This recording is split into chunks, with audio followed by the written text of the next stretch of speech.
तो लगातार जी न्यूज पर एक खबर जारी है। डॉक्टर्स कॉन्क्लेव में इस घंटे हम बात कर रहे हैं, कोरोना अगर हारेगा कहीं ना कहीं तो मजबूत इम्यूनिटी से ही हारेगा और वैक्सीनेशन से हारेगा। मजबूत इम्यूनिटी आप किस तरीके से ले सकते हैं, किस तरीके से बना सकते हैं, क्या कुछ खान पान में आप चेंजेस कर सकते हैं, लाइफस्टाइल चेंजेस क्या कुछ हो सकते हैं। एक बड़ा पैनल इस वक्त हमारे साथ मौजूद है। हमारे साथ डॉक्टर राहुल गुप्ता मौजूद हैं, डॉक्टर परमेश्वर अरोड़ा हैं और साथ ही साथ डॉक्टर उमेश वर्मा भी मौजूद हैं। डॉक्टर अरोड़ा, एक चीज और मैं आपसे जानना चाहूंगा, क्योंकि हमने सप्लीमेंट्स के तौर पर देखा, आयुर्वेद में सप्लीमेंट्स के तौर पर देखा कि इम्यूनिटी बढ़ाने के साथ साथ जो है एक प्रोडक्ट का जैसे एक बहुत बड़ा बाजार सा आ गया, बहुत सी बाहर सी आ गई कि जिसमें गिलोय रस से लेकर के आंवला रस से लेकर के तमाम ऐसी चीजें। क्या, क्योंकि आदमी कंफ्यूज हो जाता है, उसे लगता है कि इन सब चीजों का सेवन करना शुरू कर देना चाहिए। इसको लेकर के भी अगर कुछ भ्रामक चीजें हैं तो मुझे लगा है कि वो भी आप थोड़ा दूर कीजिए, और क्या कुछ कंज्यूम वो कर सकता है।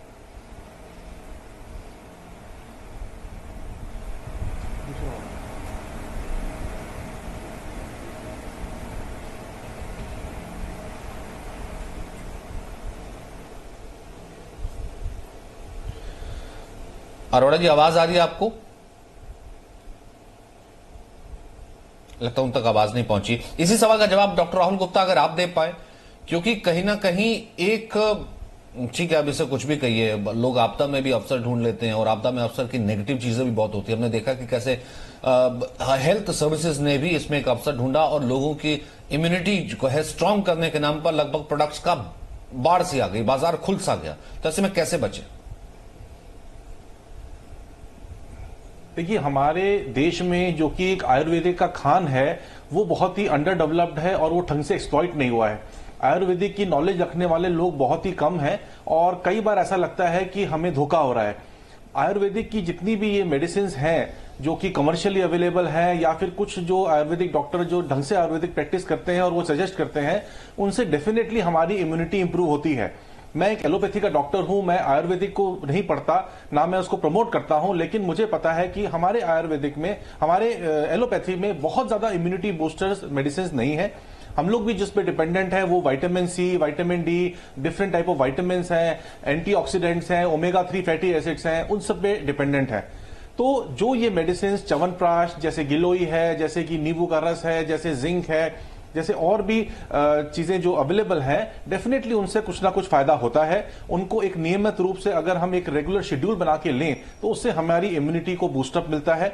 मेजॉरिटी ऑफ आयुर्वेदिक जो ये प्रोडक्ट्स अवेलेबल हैं ये हार्मलेस होते हैं, ये नुकसान नहीं करते। कुछ एक दवाइयां हैं जिसमें हैवी मेटल्स होते हैं, वो खासकर डायबिटीज, हाइपरटेंशन या कोई सीवियर बीमारी वाले डिजीजेस के लोगों को नुकसान करते हैं। तो अगर कोई हमारे को जानकारी मिले कि हैवी मेटल्स से मुक्त कोई दवाइयां या कोई औषधि अवेलेबल है या कुछ सिरप्स या कुछ जूसेस अवेलेबल है तो हमें उनको कंज्यूम करके इम्यूनिटी बढ़ाने में कोई नुकसान नहीं है।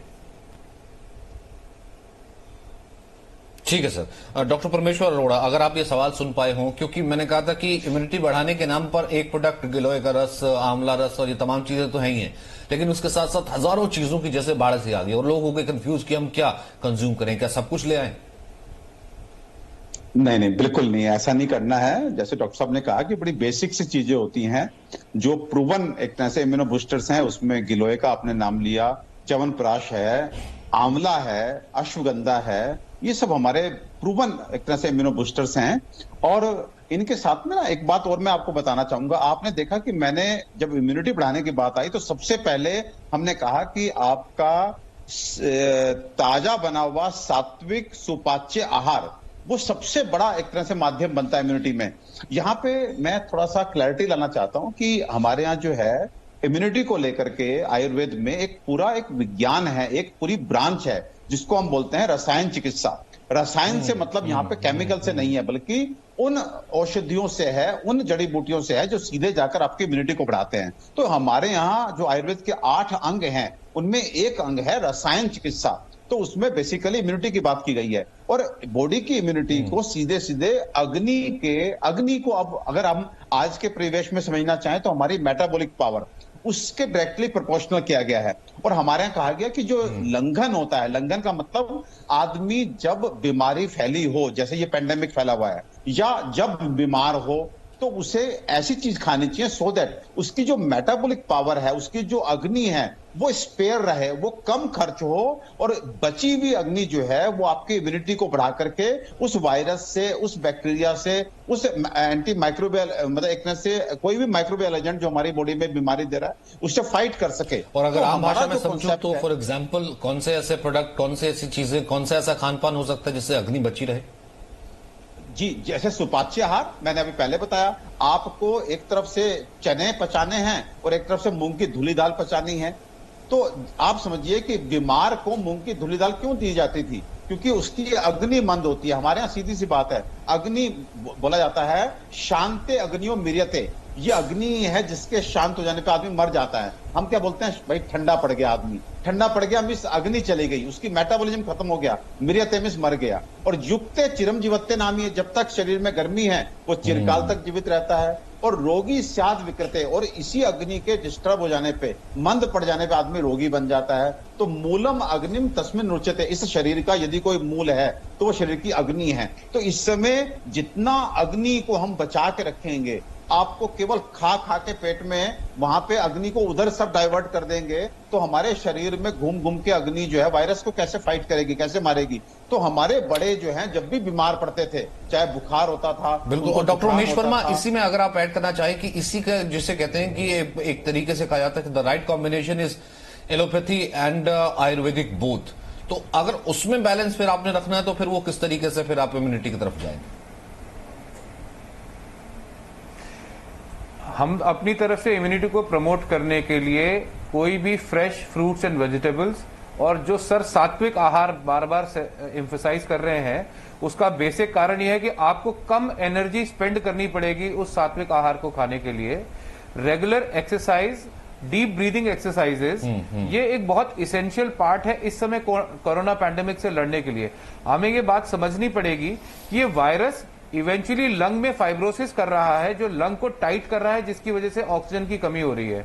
अगर हम लोग अपनी लंग की ब्रीदिंग एक्सरसाइजेज, जैसे अलोम विलोम जो आयुर्वेद में वो योगा में सिखाया जाता है, या जो नॉर्मली जो डीप ब्रीदिंग एक्सरसाइजेज होती हैं उसको करेंगे, तो हमारे लंग की कैपेसिटी ज्यादा रहेगी, जिसकी वजह से अगर हमारे को इस वायरस से संक्रमण होता भी है तो हमें एडमिशन की रिक्वायरमेंट, हॉस्पिटलाइजेशन की रिक्वायरमेंट या ज्यादा दवाइयों की जरूरत कम पड़ेगी।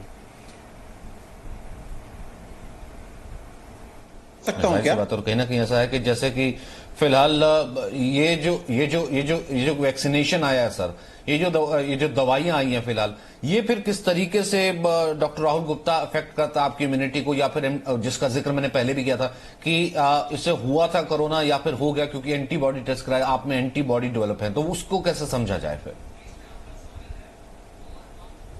जो हमारा बॉडी है वो अपने आप इन बीमारियों से फाइट करता है, चाहे वो बैक्टीरिया हो, चाहे वायरस हो और फंगस हो। बैक्टीरिया और फंगस के लिए हमारे पास एंटी बैक्टीरियल और एंटी फंगल मेडिसिन अवेलेबल हैं। वायरस के लिए जो एंटी वायरल मेडिकेशन है वो इतनी कामयाब नहीं है, लेकिन जो वैक्सीनेशन है वो एक कम मात्रा में या तो उसका प्रोटीन या उसका जो है इनएक्टिवेटेड वायरस हमारे शरीर के अंदर एंटर होता है, और हमारी बॉडी की इम्यूनिटी जो कि एक हेल्दी बॉडी प्रोड्यूस करती है वो निकल के आती है। और जब ये दोबारा वायरस हमारी बॉडी में एंटर होता है तो ये वायरस को मल्टीप्लाई नहीं होने देती, उसे ही हम अपनी एग्जीक्यूटेड इम्यूनिटी कहते हैं या इम्यून रिस्पॉन्स कहते हैं, जिससे कि हमें दोबारा इंफेक्शन नहीं होता। लेकिन इस बार जो वायरस वैक्सीन हमारे पास इंडिया में अभी तक आए हैं, उसके बाद 100% दोबारा वायरल इंफेक्शन होने का जो प्रोटेक्शन है वो नहीं हो रहा है। मेरे कई सारे ऐसे कोलीग्स हैं और जानकार हैं जिनको कि पहले भी वायरस इन्फेक्शन हुआ, उसके बाद उनको वैक्सीनेशन की डोज भी मिली, पर उसके बाद भी उनको दोबारा कोरोना का इन्फेक्शन हो रहा है। हालांकि जो वैक्सीन बनाने वाली एजेंसीज हैं प्लस हमारे साइंटिस्ट हैं, उन्होंने क्लेम किया है कि आपको दोबारा इन्फेक्शन हो सकता है, पर वो माइल्ड होगा और वो सिवियर नहीं होगा, आपको हॉस्पिटलाइजेशन की जरूरत नहीं पड़ेगी। अभी तक मेरे सामने ऐसे कोई केस रिपोर्ट्स या कोई नहीं आए हैं जिनको की दोबारा हॉस्पिटलाइजेशन की जरूरत पड़ी हो। तो हो सकता है कि हमारा जो इम्यून रिस्पॉन्स है वो इस वायरस को टोन डाउन कर रहा हो और हमारे को सिवियर इलनेस नहीं हो रही हो। फिर भी कहा गया है कि ऐसे केसेस तो आए हैं सर कि दोबारा हो गया, आप कितने भी हेल्दी हैं, आपको कोई एक्स्ट्रा बीमारी नहीं है, जी हां दोबारा हो गया, तो कोई भी बीमारी अगर आपको नहीं भी है, वैक्सीनेशन भी हो गया, पहले पिछले साल आपको कोरोना भी हो चुका है, फिर भी आपको सारा प्रोटेक्शन लेना है, मास्क आपको जरूर पहनना है, सोशल डिस्टेंसिंग को मेंटेन करना है और हैंड सैनिटाइजेशन का ध्यान रखना है। क्योंकि in spite of all vaccination, in spite of पुराना कोरोना इन्फेक्शन, आप अभी टोटली इस वायरस से इम्यून नहीं है। इस बात को हमें ध्यान रखना है इम्यूनिटी स्ट्रांग रखना बहुत जरूरी है ताकि हम डिजीज को सिवियर ना होने दें, वो माइल्ड रूप में ही आके हमारे शरीर से निकल जाए। Absolutely sir, if you are जिसे कहते हैं कि अगर आपके पास हेल्थ है, if you are having a good health, इसका मतलब सिंपल यही है कि तभी जो है बाहर से जो आपके ऊपर आक्रमण करने के लिए तैयार बैठा है, यानी कि वो जो बैक्टीरिया आया हुआ है, वो जो संक्रमण आया हुआ है, आप उससे वैसे ही तभी ही बच सकते हैं। और इसका जो की फैक्टर है जो वो बताया हमारे तमाम पैनलिस्ट ने कि वो है किस तरीके से खान पान और बाकी लाइफस्टाइल। बहुत बहुत शुक्रिया सर हमारे साथ बने रहने के लिए। और इस Presenting B News app available on Google Play and App Store. Download it now.